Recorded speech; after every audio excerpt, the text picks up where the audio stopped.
Atlanta's offense didn't do enough last night to beat the Reds, but Brian Snitker's managerial decisions did not help. Let's talk about it.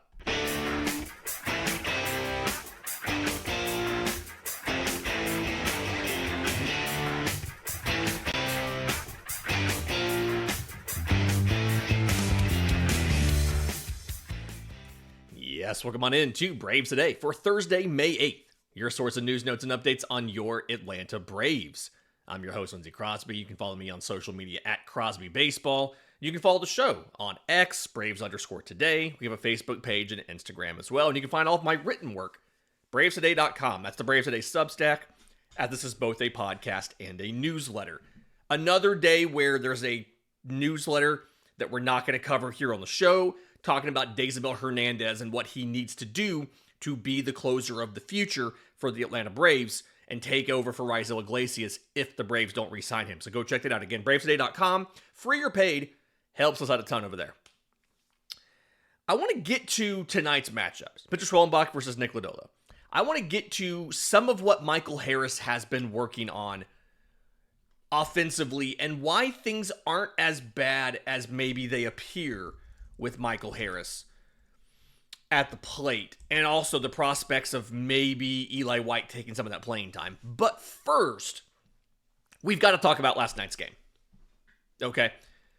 The Braves trying to get to 500 again, 17-18 in this case, drop a frustrating loss 4-3.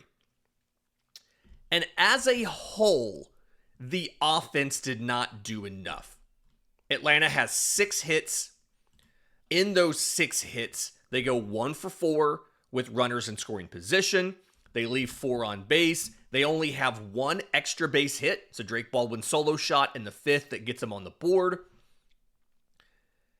And they had opportunities to score, right? The 6th inning was probably the best situation there. Austin Riley has a 1-out single. He steals second base. It's the first time Austin Riley has stolen a base since August 20th, 2023. Marcell Ozuna walks. Matt Olson hits one back up the middle that scores Riley. Ozzy hits a sac fly that scores Ozuna. And then Michael Harris grounds out to end the game, or to end the inning. And from that point on, Atlanta never gets a runner in scoring position. Okay? And again, we're going to talk about Harris in a few minutes. But they did have an opportunity to score. In the 9th inning, 2 outs, Michael Harris gets on base. So he's on first base. That was I'm trying to remember here. I want to say that was a line drive to left. And Michael Harris hit a ton of hard hit balls. This was 108 miles an hour. Hard hit ball to left. He gets on first base. Eli White is due up, and it's going to be Eli White, Drake Baldwin, Nick Allen.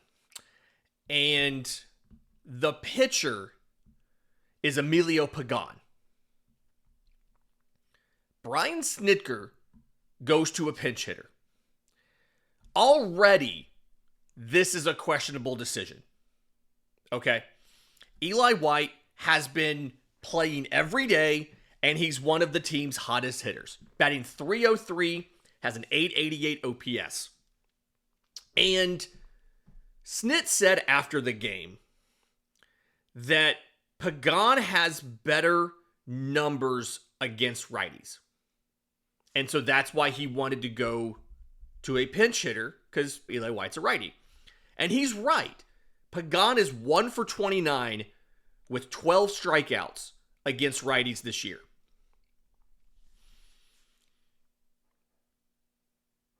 Lefties, for the record, lefties aren't much better. They're 5 for 26.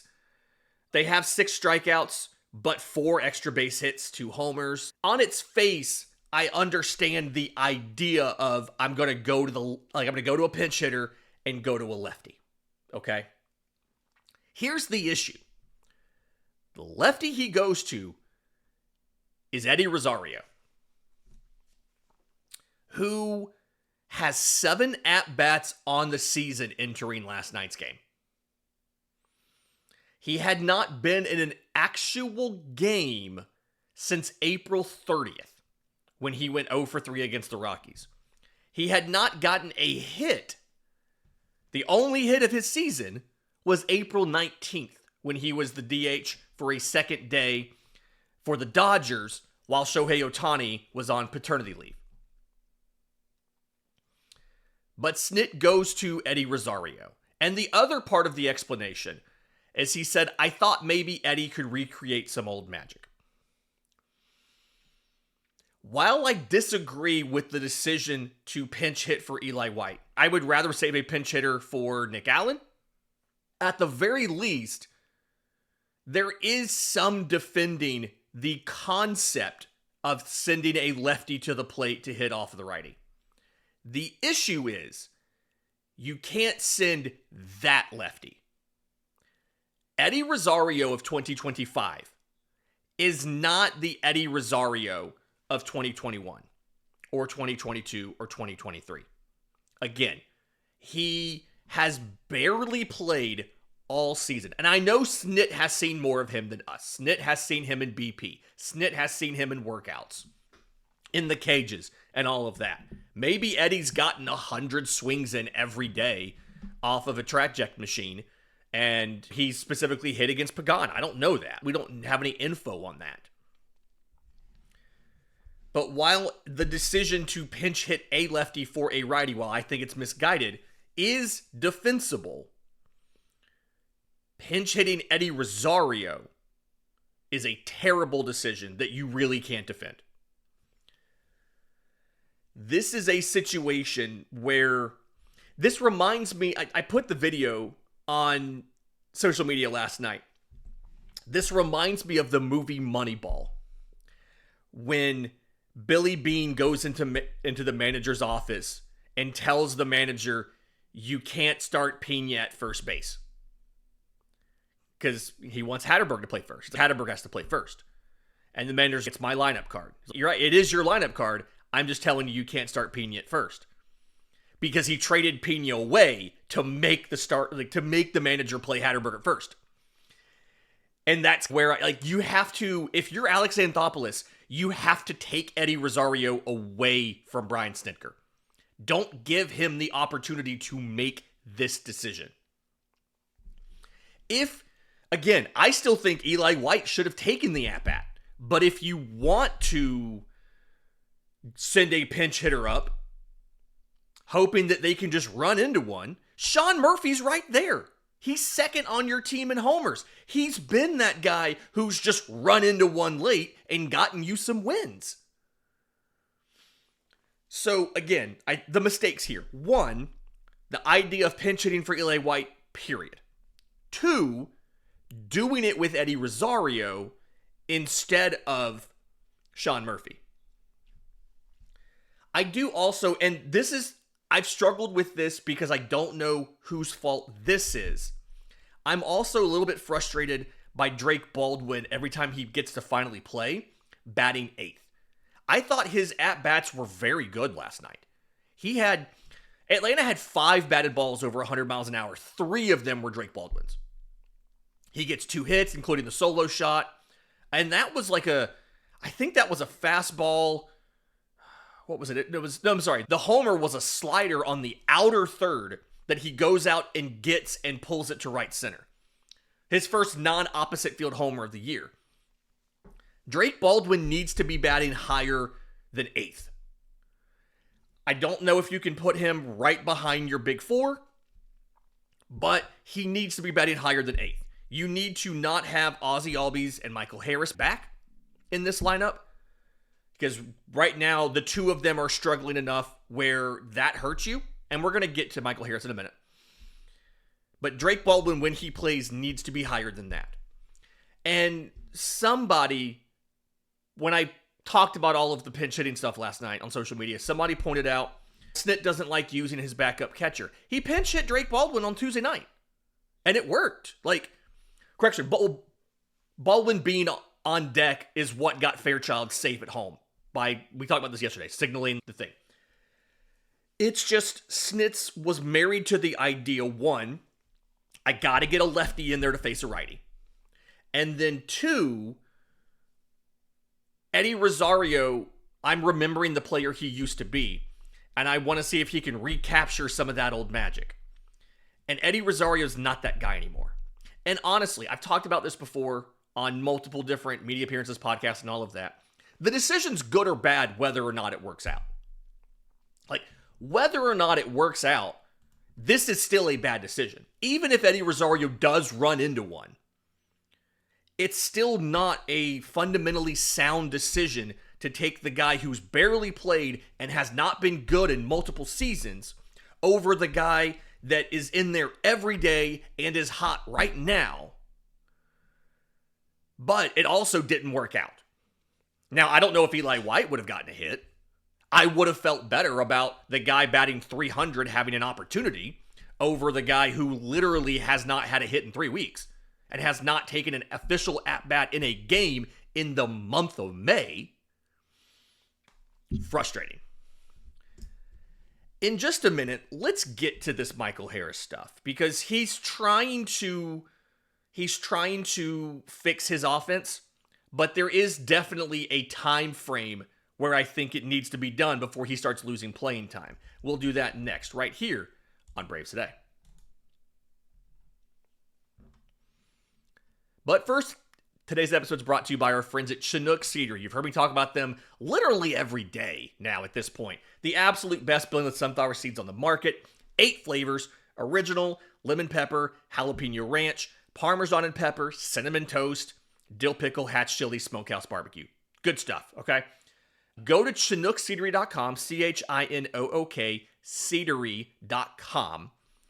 Promo code BRAVES. Get you a couple things. If you buy a sampler pack, all 8 flavors, little 2-ounce bags, they ship it to you for free, but you get 10% off. If you want to buy either a variety pack, which is some of everything, or build your own case of just the flavors you like, promo code BRAVES gets you 10% off and free shipping on orders of $40 or more. Again, ChinookSeedery.com, promo code BRAVES, gets you 10% off your order, free shipping on order over $40, and supports the Braves Today podcast. Welcome back to Braves Today. Lindsay Crosby, just frustrated about last night's loss, but we're going to talk about Michael Harris. And there was an article in The Athletic. So David O'Brien, in lieu of writing a recap of the game, he wrote something last night about Michael Harris's struggles. And being clear, and I've written about this on the newsletter, I think a week or two ago, Michael Harris has been trending down from an offensive perspective in the last couple years. His debut year, 853 OPS, it was a 133 OPS plus. In 2023, an 808 OPS, a 116 OPS plus. Last year, a 722 OPS and a 99 OPS plus, which meant for the first time he was just average offensively. This year, 564 OPS, 57 OPS plus. Now, OPS plus is just offense. It doesn't take into account his base running, his fielding, all of that stuff. He is positive. He's one of the best defenders from a range perspective. He is easily positive in fielding run value, base running run value. He's one of the best base runners from a value added perspective on the entire roster. But the offense has been very bad. Despite that, because the defense, he's played every single day. I do think you're reaching an inflection point soon, okay? Ronald Acuna Jr. is due back, we're assuming, the end of May. And the conversation has been how to get Eli White at bats when he no longer is going to play right field every day. And I do think there's a couple options. I think the first one is going to be center field. It's a small sample size, but Eli White's 4 for 14 against left-handed pitching this year. Michael Harris, 4 for 30. Even Alex Verdugo has been a little bit iffy. Not a lot of at-bats, but he's 0 for 7 against lefties this year.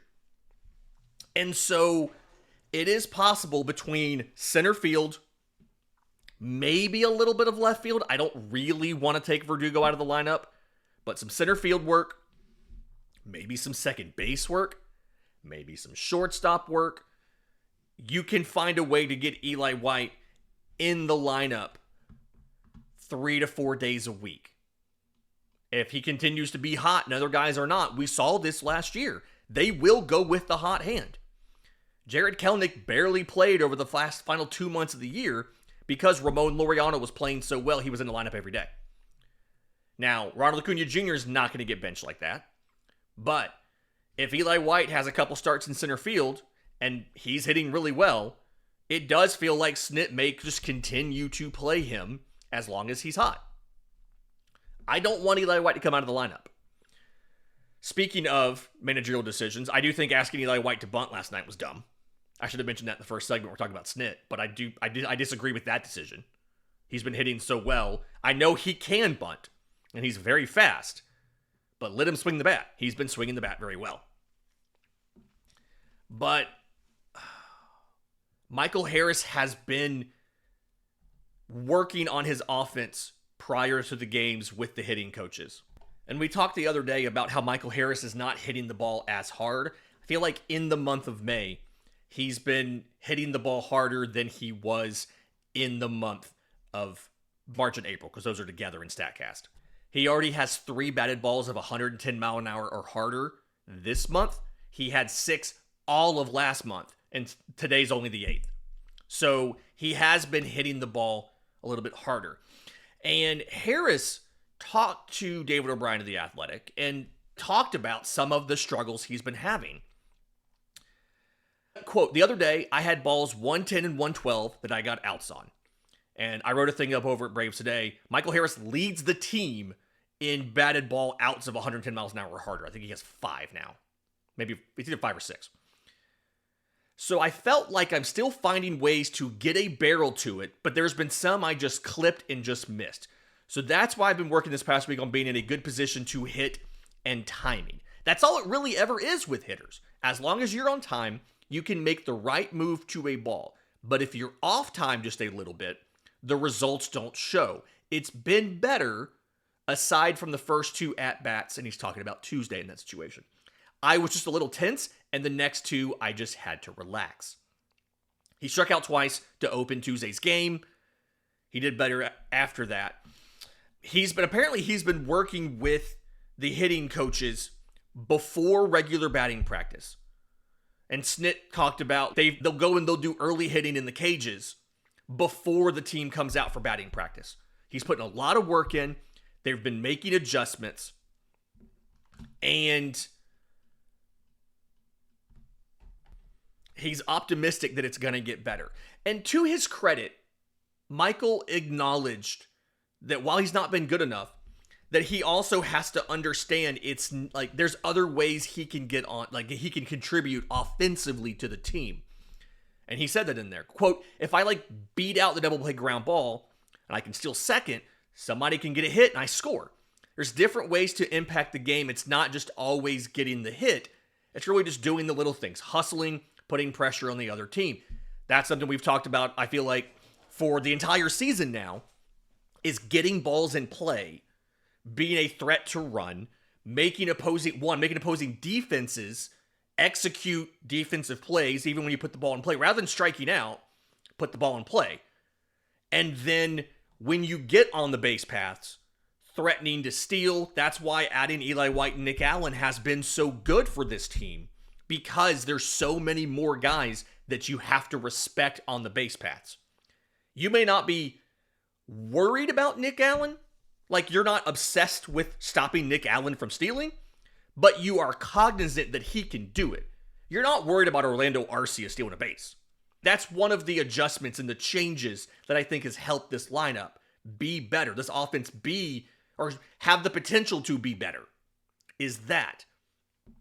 But Michael is right that there are other things he can do to make an impact offensively, but he does need to fix this problem.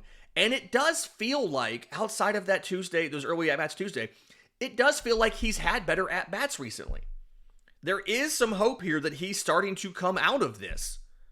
Including, he had an important hit on Tuesday. He had, last night, he gets on in the ninth. And then they can't bring him in with Rosario. But you feel good about the fact that he's working on it and it feels like it's getting a little bit better. In just a minute, let's talk about Nick Lodolo versus Spencer Schwellenbach last night. This is a really interesting matchup, and I want to tell you what Nick Lodolo does because it's a really interesting profile. We'll do that next, right here on Braves Today. Final segment of Braves Today, Lindsay Crosby breaking down tonight's matchup, Spencer Schwellenbach versus Nick Lodolo. You guys have told me that you like and appreciate these kind of pitching breakdowns, so I want to keep doing them. The thing about Nick Lodolo that's weird. So one of the things that I always try to look for and talk about when I'm talking about what a pitcher does, and this came up a lot when I hosted the Prospect Podcast, is I'm looking for a pitcher to be in multiple velocity bands and covering multiple directions, right? So by multiple directions, what I'm thinking about is you're throwing a four-seamer up, right? Four-seamers most of them work best up in the zone, okay? So the four-seamer with the induced vertical break looks like it's going up. Then off of that, you can throw something like a sweeper or something that moves to the glove side. You can throw a changeup or a two-seamer or a sinker that kind of runs back to the arm side. You can throw something like a curveball that goes down. So you have something that works up, you have something that works both right and left, you have something that goes down, trying to cover all of the directions. The movement profiles for 3 of Nick Lodolo's 4 pitches all run together. It's really weird. He has a curveball, 27% usage of the curveball, and he uses all 4 pitches. Not quite equally. One's at 30%, one's at 21%, but pretty equal. Like, you could get any one of these 4 pitches, depending on handedness and things, right? And he has a curveball that doesn't have a ton of drop, like less drop than a normal lefty curveball, but plenty of horizontal movement. It's a little bit of a weird profile of the pitch, right? But everything else, the four-seamer, the sinker, the changeup, all have very similar movement profiles to each other. The only real difference is how much they drop. And where he throws them, obviously. But it's just a weird profile because typically you want to see these pitches move differently. They don't really move that differently. It's just about where he throws them. The four-seamer, upper third of the zone. It doesn't have a lot of that induced vertical break, but it has a ton of horizontal movement. Like it's an outlier pitch, and that's what you want, right? You want your pitches to be outliers and weird depending on how they normally work. It gets, where did I have it here? It gets 7 inches less induced vertical break than the average lefty fastball. 7 inches less. But it gets 9 inches more horizontal movement than the average lefty fastball. Really weird profile, right? The curveball, I mentioned not a lot of drop. It gets 9 inches less drop than the standard lefty curveball. 9 inches less. It gets about 0.7 of an inch more horizontal break than the average lefty curveball. But there are times he's thrown some of these that have 0 induced vertical break. 0. It's a weird profile. And then some of the usages of these, I feel like are a little bit, like there is not going to be a single lefty who has to even think about the changeup, right? It is four-seamer, changeup, curveball, sinker to righties. That is the order that they're used. Lefties, he has thrown 139 changeups. None of them have been to lefties, which lefty-lefty changeup isn't really a super huge thing. That's fine. His number one pitch to lefties is a curveball. He throws more curveballs to lefties than either of the fastballs. So it's curveball's number 1, the sinker is number 2, and the four-seamer is number 3. It's a really weird profile. It's incredibly unique, and the velocity is not anything amazing on the fastballs as well. He averages 93 with both of them, which is right there. It's a lefty. That's right where a lefty fastball averages anyway. Lefties inherently usually throw a little bit softer than righties do. So the fastball doesn't grade out really well.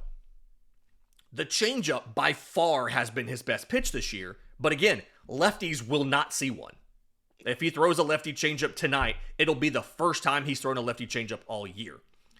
Last season, he threw 306 changeups, 4 of them were to lefties. So again, you can practically just say no changeup. And again, that's been his best pitch. So he's going to throw a lot of curveballs to your lefties. He's going to throw some four-seamers. He's going to throw some sinkers. From a grading perspective, the four-seamer and sinker have not been great this year, just in general. He doesn't walk a lot of guys, 4% walk rate, but he doesn't strike out a ton of guys, 17% strikeout rate. He's not getting a lot of swing and miss. He is getting a lot of chase. So you have to be disciplined, especially because with that curveball, sometimes he's trying to land it in the corner of the zone. Sometimes he's trying to take it down past the corner and get you to chase it. But he throws the four-seamer up in the zone. He throws the sinker down in the zone and then just off of the plate. So the real thing, if you can be mindful of the curveball, which is league average, and like lefties, honestly, if you're a lefty, probably sit curveball in this one. Probably sit curveball, hope he hangs one, and you can launch it. Again, lefties do not have to worry about the changeup at all. If he throws one, I will be shocked if he throws one to a lefty. It feels like a winnable game. If Atlanta can win this game, they will be 3-1 in the series. Unfortunately, it still won't take you to 500. You would be 18-19 if you win tonight, meaning you could get to 500 with a win over the Pirates on Friday, which you'd like to think you can take a game from the Pirates. You should not see Paul Skeens. They'll announce the rotation today when we get game notes from the team with all of the stuff about tonight's game. The game notes in there will have the rotation for the weekend. So we'll find out who Atlanta's going to face, but you should be able to avoid Paul Skeens. I think he's lined up to pitch Monday in their next series. So I don't think you'll see him. On the flip side, Spencer Schwellenbach, 2 quality starts in his last 4 outings, but his ERA's not been great. I really hope this is a rebound game. Knock on wood, I haven't seen a ton from this Reds offense that makes me think that they're incredibly dangerous, right? They've been able to score some runs, but even then, I don't feel like they've actually done that well with getting runs on the board against Atlanta. The issue Atlanta has had, for the most part, has been the inability to score runs on their own. This series, 4-0 Braves win, 2-1 Braves win, 4-3 loss. The Reds have scored 5 runs in 3 games. You have scored 9. Neither offense is doing great, but Cincinnati's offense has not, knock on wood, shown me anything that makes me be concerned that you can't handle them, that Spencer Schwellenbach cannot handle them tonight. So we'll see what happens. This has been Braves Today for Thursday, May 8th. Do me a favor, you're listening on audio, leave us a 5-star review, Apple, Spotify, YouTube Music. If you're on YouTube, subscribe to the channel, hit the notification bell so you know when we drop the next episode. Also, BravesToday.com for your paid memberships helps us out a ton over there with the newsletter. Until next time, this has been Braves Today.